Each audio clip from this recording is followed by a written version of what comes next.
The whole nation and indeed the world paused to mark the passing of a great man, the founding father of our democracy, President Nelson Mandela. Today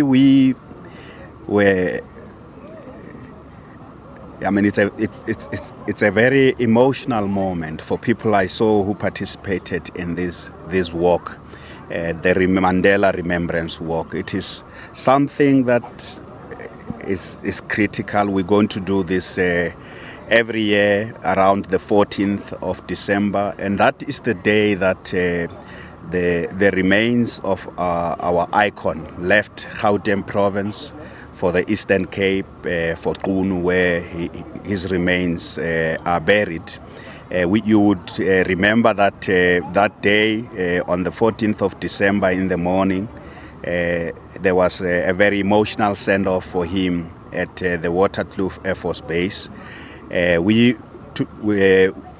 exact date, as I said, is the 14th, but we chose, because of logistical reasons, we chose today. The response from the people in the province here is overwhelming. You saw a lot of young people, veterans of our struggle. As we said, we used the trail that for a week, the body of our founding father has used exactly that trail to in the mornings to the Union Building, to lie in state here, and then in the afternoon back. It was, of course, walking is good, but this was a very somber moment. Of course, as the veterans were saying, we are celebrating his life, his contribution to bringing our country to where it is as a democracy. But we're also reflecting on those of us who are still here. We're reflecting on what tasks we still have to undertake. This Remembrance Walk is also a rededication to the values of what he stood for, to the ideals of a truly democratic, non-racial, non-sexist and prosperous society. We have come a very long way, but we know, as we were walking these 6.7 kilometers, walking through the city of Tshwane, we know that we still have a long way to go. We still have a lot of work to do. But every year we are going to mark this as a rededication to the cause that he stood so unsparingly for, and that's to truly ensure that our country is a prosperous country in which everybody enjoys a quality of life. And you certainly were joined by political legends, if we may put it that way, the likes of Andrew Mlangeni, we saw Mama Sophie the Brain, and so forth, who joined you as you all embarked and stepped into the footsteps of Utata Nelson Mandela. What touched you throughout that journey up to here?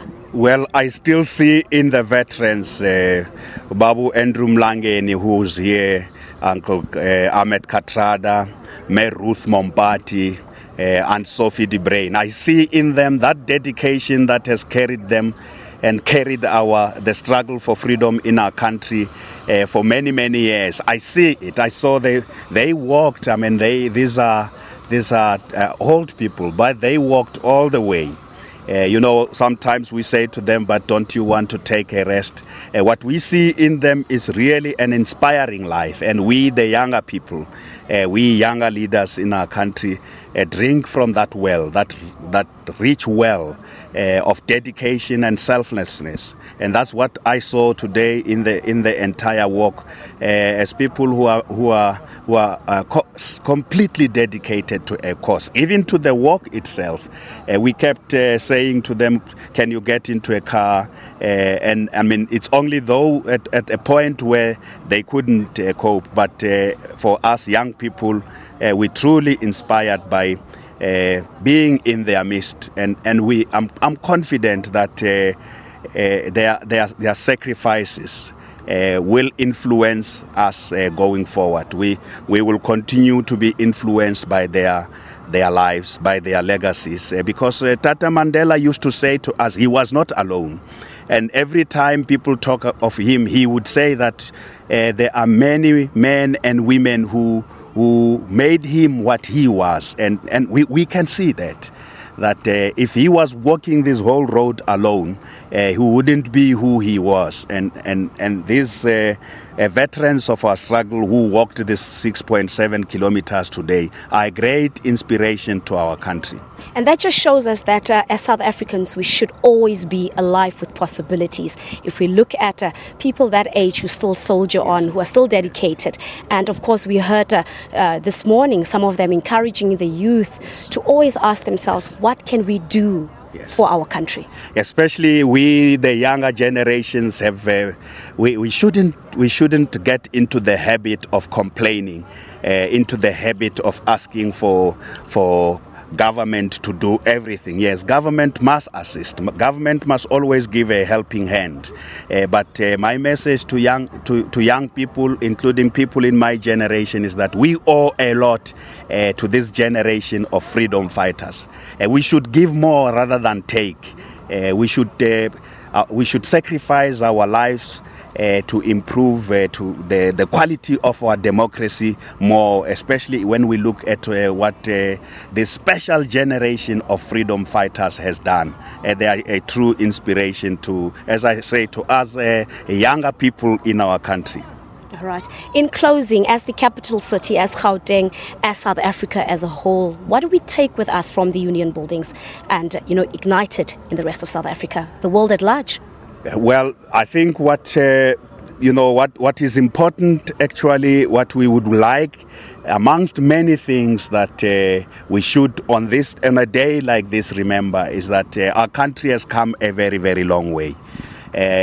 When there are challenges, when we face difficulties, we must never forget that we have come a very long way, and that our country was at some point 20 years ago on the precipice of a very destructive conflict, and the leaders, our father and the veterans who are here, did everything to ensure that we end the conflict, we reconcile our people, and our task is to truly ensure that yes, our country never again get to a point where there will be such destructive conflict amongst our people. I know I said in closing, but let's continue with the conversation. Talking about, people not standing together. What is it that actually, causes that disunity among South Africans? Why don't we always, like a day such as today, where you see South Africans coming together, why don't we do that every day? Yes, well, I think that question is something that all of us must answer. What I saw today is amazing. On a day like this, it's exactly what happened when Tata passed on. The streets of the city of Tshwane were lined up with South Africans from all walks of life. And on a day like this, you see South Africans from all walks of life. What we would like to see, actually, on all our national days, we would like to ensure that all South Africans come together to share, because we have a common heritage, to share in our heritage, but we also have a common destiny to collectively move our country to a point where most challenges facing, particularly the poor, are tackled together. It's only when we work together that we can overcome all our challenges.